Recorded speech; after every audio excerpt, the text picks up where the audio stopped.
On June 27, 2014, a large lava flow broke out on the northeast side of Pu'u'o and began to head east. It cut through miles of forest during the summer, and by October it was approaching Pahoa. Apa'a Road and the Pahoa transfer station were closed and emergency preparations began.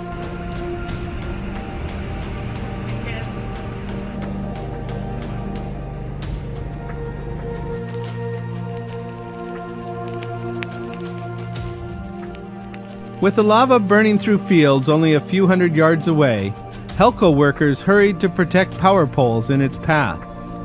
The poles were surrounded with insulation, cement blocks, and a big pile of cinder to keep the lava from burning the wooden poles.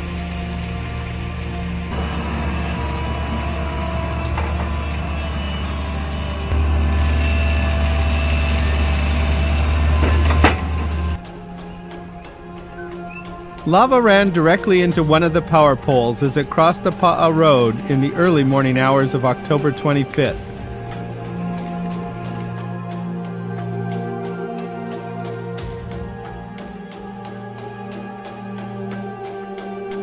The power pole was completely surrounded, but survived the intense heat of the flow. The protection worked.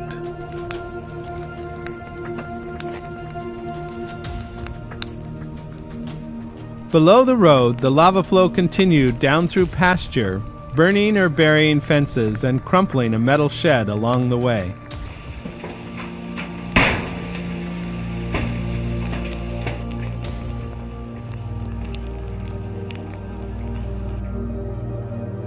The flows entered the top of the Sugimoto's property on October 28th and burned through their macadamia nut orchard.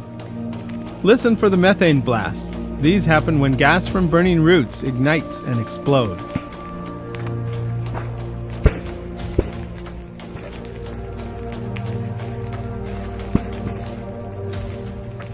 The lava burned things like this pile of old tires, but old trucks and pieces of metal got covered or embedded in the lava.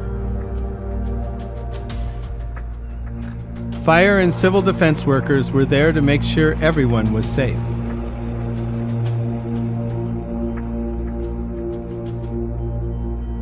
The lava flows start out only a few feet high, but over 3 days this lava inflated until it overflowed 5-foot-high dirt walls.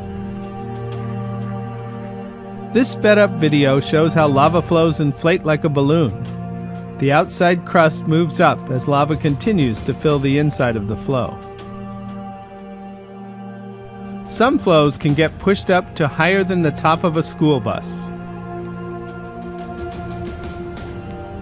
The lower flows stopped before they reached the village road or any homes in Pahoa. But on November 10th, a new flow broke out near Apa'a Road and moved toward an empty house.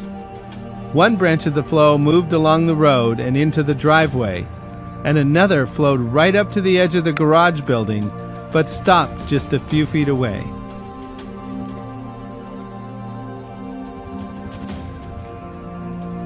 Sadly, lava reached the house.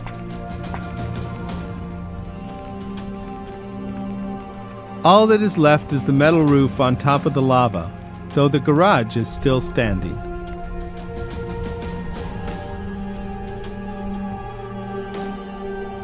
New breakouts of lava continued above Apa'a and soon reached the transfer station.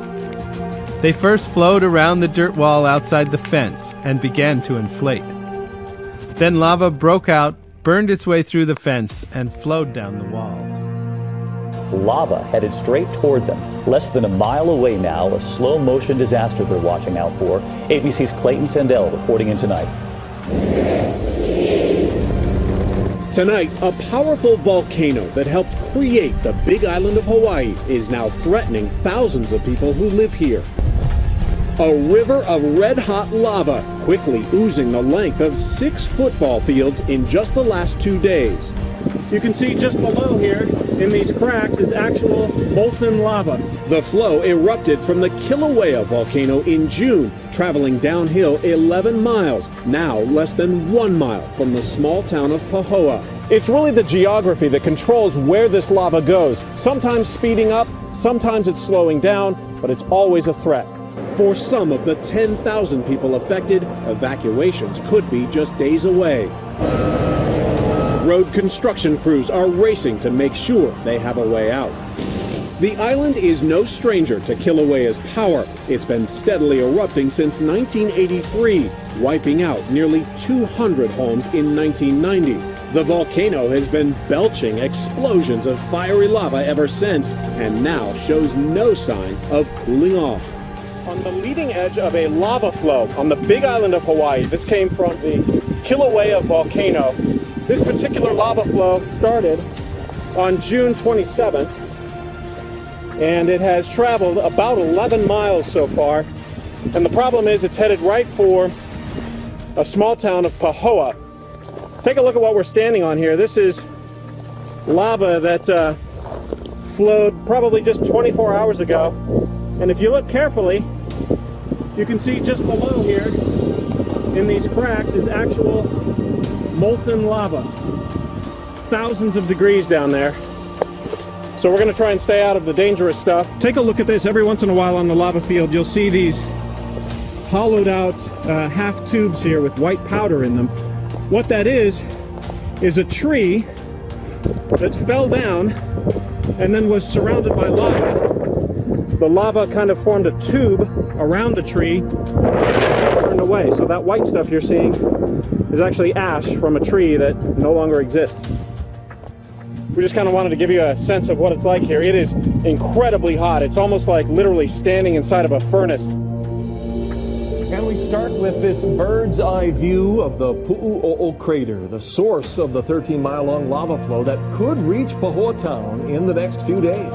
And with the danger more clear and present, tonight a huge crowd gathered in the Pahoa High cafeteria to find out exactly when their homes would be cut off. After weeks of waiting, those families may not have much time left. The lava's been picking up speed as it moves downhill through a gully. Well, since the weekend, the flow has been advancing 300 or 400 yards a day. Our Mileka Lincoln is live in Pahoa with a new estimate for arrival. Mileka? Aloha, Stephanie Keahi. Yes, in fact, there was an audible gasp from the crowd that had gathered tonight at the Pahoa High School cafeteria for the weekly lava flow community update meetings. When USGS geologists with the Hawaiian Volcano Observatory say if the lava flow continues at its current rate of speed, it could reach Apa'a Street by tomorrow. And that's exactly why barricades are up and law enforcement is out here at Cemetery Road, which actually curves and turns into Apa'a Street, which is completely shut down from here at Ka'ohe Homesteads Road out toward the Pahoa transfer station.